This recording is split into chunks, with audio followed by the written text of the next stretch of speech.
long time no see. You know, I've been thinking about something for a few days and I wanted to record a video about it, so I finally got a chance to actually do it. But a couple months ago when we found out we had to move, I was really distraught. We loved our house, we loved the neighborhood, you know, everything was just the way I wanted it to be, you know? When we had to move, it felt almost like a loss, you know, like I really love this house and it sucks that we have to pack everything and move everything and blah. That's a pain in the rear end, right? We found a house. It checked off a lot of boxes for us. I mean, it had the right amount of rooms and we really liked the layout. So we applied, even though there was already other applicants.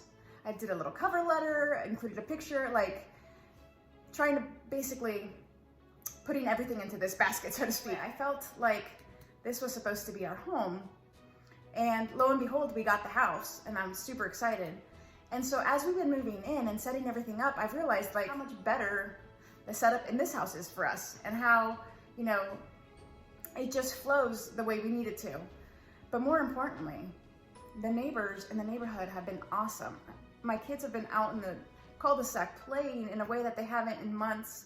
And the other families are self-quarantining as well, so it's safe, or at least as safe as it can be, but I can see the joy in their hearts that hasn't been there in a while. And even though it was really, really hard and I hated moving, I now know that this is what we were supposed to do. And yesterday was amazing. So my kids got invited outside to play. I went out and sat because Monica was out there. And I was sitting and talking with the moms and like having this bond forming that hasn't happened in a while because we haven't met any new people.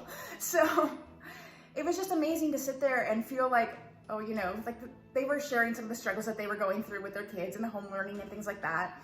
And we were all just kind of, you know, supporting each other, which is so important because sometimes you feel like you're the only one going through this crap. And then the kids all ended up wanting to come play in our house. Now, when I was in high school, one of my really good friends, their house was always like the house to hang out at. And I remember telling myself, like, first of all, I was never gonna have kids, but if I did, I wanted to have that kind of house. Now, I'm kind of uptight. Try not to be, totally am. Working on it. Apparently it's working because we had kids running all around this house, up and down the stairs, playing, talking with the moms. Like there was so much noise in the house, which usually bothers me, but instead it filled me with like a sense of joy and peace, and I got to make food for them, which I love to do. I miss cooking for people. And it wasn't anything big, it was just some snacks that I made, but I don't know, it was just such a wonderful day. And then we went back out and we were hanging out in one of the neighbors' driveways, talking with the other parents. And then one of the neighbors invited me over. We had a glass of wine and just chatted the night away, basically. I didn't come home until like 10. It was amazing. And none of that would have been possible had this one thing that I perceived as something so terrible, not really that terrible, but you know what I mean. I perceived it as a negative thing. And if that negative thing hadn't happened, all of this positive wouldn't have happened.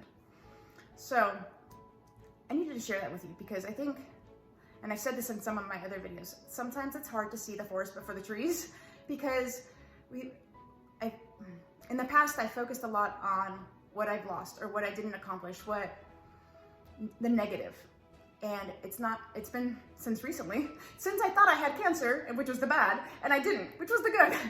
But I mean, it really opened my eyes to see that all the things that have been going on in my life, probably my whole life, but especially now that I'm looking for it and watching for it, things that have lined up just the way they needed to be. And the other day, one of my neighbors actually offered me a job as a loan officer. It was good money. I was very, very tempted, but it was gonna be 8 hours a day. I've committed to homeschooling my kids. I've committed to this. I want this to be a thing. But I struggle a lot with the confidence of actually being able to make this a thing. And, you know, what value am I bringing to my family? And could we do all kinds of awesome things if I was making more money? But it's like a cost versus benefit versus time. I turned it down. And oh my gosh, it was heart-wrenching. And not in a like I'm sad kind of way, in the what if I'm making the wrong decision kind of way. But I listened to my heart. Even though I actually really enjoy doing that kind of job. And I like the sense of accomplishment when, you know, loans close and all that stuff. It's, you know, you do something, you finish it, and it's good. Not like being a parent that you never actually get to be done. But anyway, I was gonna miss that sense of accomplishment and that sense of pride. And a good friend of mine actually pointed out, she goes, that's only because you haven't given yourself credit for all that you've accomplished doing the things that you do. So here I am, trusting and learning and knowing that the universe, my higher power, God, whatever you want to call it, has my back. And they have yours too. Anyway, guys, hope you're having a fantastic day, and I'll talk to you soon. Bye.